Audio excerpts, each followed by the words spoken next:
Okay, immediate disclaimer. If you don't like talking about sex or genitals, um, or hearing any of those words, you need to bypass. Bye bye. Thanks for stopping by. Talk to you later. So, okay, you're still here.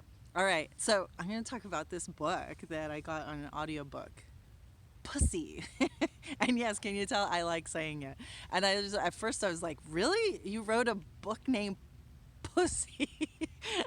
And I was like, well, not that I was going to say what could it be about, but you know, how could you fill a book that much? I didn't ever see the physical book of it. It's the audiobook that I got. And why am I bringing all this up? Because your pussy is your pleasure point, in case you didn't know. And unfortunately, there's a lot of women that don't know that, and a lot less men who know how to navigate that and bring pleasure for a woman. And,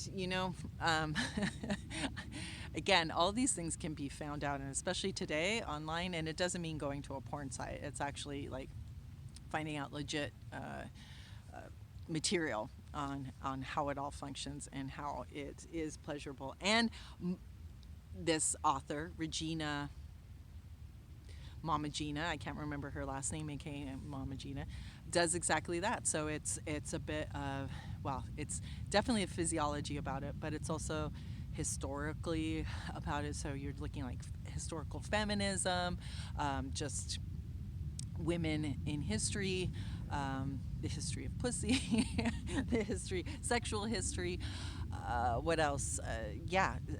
So sexuality, social nuances, etc. Right? So it's very. I have enjoyed it. I'm only I think on chapter 7, and it's been great pleasure in other ways too. But she does talk about that, how to pleasure yourself. And so why am I talking about that? Because I've been talking about self love and self care, and guess what? Sex is a part of self love and self care.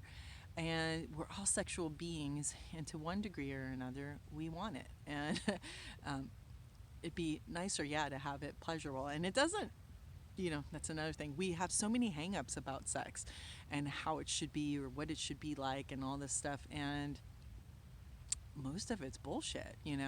Like, I mean, sorry, but first of all, you don't need to be in love to have good sex. But yes, it totally helps, and it's a totally another thing. But just how many people have even had good sex, and knowing how many people haven't even had orgasms is like crazy. It just really is. I've been in these women leadership groups and other women's groups where we disclose these things and speak about it honestly. And when I find out how many women have not had those experiences, I am flabbergasted. And on top of it, like, how many of these women didn't have their moms telling them about stuff, even about their period, to like give them a heads up about it. And unfortunately, I'm seeing that, when I'm in these women's groups and stuff too, there's millennials there. And I'm old enough to have had a millennial without it being a a teenage pregnancy, and I'm like appalled that their moms aren't talking to them about these things. How many of them have gone through adulthood and trial and error of finding these things out? And of course, puberty is just crazy. So, yeah, self love, self care. Need to know how to pleasure ourselves too. If you're expecting somebody else to do it for you, yours, well, if you don't already know, then you're sorely, or FYI, um, you're going to be sorely mistaken if you expect somebody to know what pleasures you when you don't even know what pleasures you. And yeah, that's. You can explore yourself. That's okay. I know a lot of people grew up with religion and other things that said it's not, but it is. And if you don't have a partner, and even if you do have a partner, and and they don't know how to do it for you, you better learn how to do it so you can tell them. Oh my God. So anyway, it's just again about being really, I don't know what is it, honest, open and honest with each other about these things that we do need and that we need to express. And if you're not having pleasure in your relationship, then you need to say something to your partner in a loving, caring way, that, i- that you're interested in trying something new or doing something new. And if you don't have someone, then know that you can learn how to pleasure yourself if you don't already. And it's okay. I don't know.